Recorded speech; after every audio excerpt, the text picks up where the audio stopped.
আসসালামু আলাইকুম। কি অবস্থা, সবাই কেমন আছেন? আশা করি যে যেখানে আছেন আল্লাহর রহমতে সবাই ভালো আছেন, সুস্থ আছেন। এখানে গরু মাংস মশলা দিয়ে ভালো করে সিদ্ধ করে তারপর ব্লেন্ডারে ঝুরি করে নিয়েছি মাংস জোড়া ভাজি করার জন্য। জোড়া মাংস ভাজি করার জন্য এখানে পেঁয়াজ একটু মোটা সাইজ করে কেটেছি, সাথে কিছু রসুন কুচিয়ে দিলাম। তো পেঁয়াজ একটু ব্রাউন কালার করে ভেজে তারপরে আগে থেকে ঝুরি করা রাখা মাংসগুলো দিয়ে দিয়েছি। তো এখানে একটা টমেটো দিয়েছি কিউব করে কেটে। আর মাংস সিদ্ধ করার সময় এখানে বড় সাইজের একটা আলু ছোট ছোট টুকরা করে সিদ্ধ করেছি এর সাথে দেওয়ার জন্য। তো মাংস ভাজা আর সাথে একটু আলু সিদ্ধ থাকলে ভাতের সাথে মাখিয়ে খেতে ভালো লাগবে, সেজন্য আমি এভাবে একটু আলু দিয়েছি।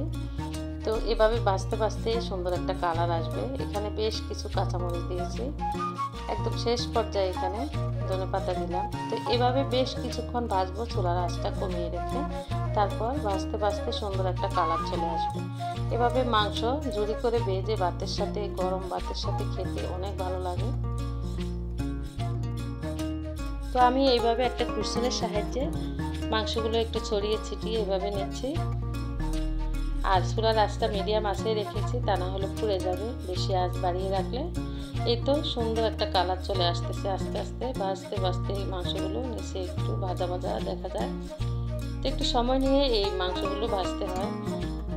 জোড়া মাংস আসলে ছোট বড় সবাই কিন্তু আমরা খুব পছন্দ করি। কোরবানির সময় বেশি করে মাংস যখন রান্না করা হয়, বিশেষ করে ঈদের দিনেতেও বেশি করে রান্না হয় আর কি মাংস। তো ওই মাংসগুলো পাতিলে রেখে জাল করতে করতে মাংস কিন্তু জোড়া হয়। ওই জোড়া মাংসটা কিন্তু খেতে অসম্ভব মজার হয়। তো আমার মন চাইলো এভাবে একটু মাংস জুড়ি করে ভাজি করার জন্য। তো করে নিয়েছি, গরম গরম ভাতের সাথে খেতে ভালো লাগবে। ভিডিওটি এ পর্যন্তই। আল্লাহ হাফেজ। আসসালামু আলাইকুম।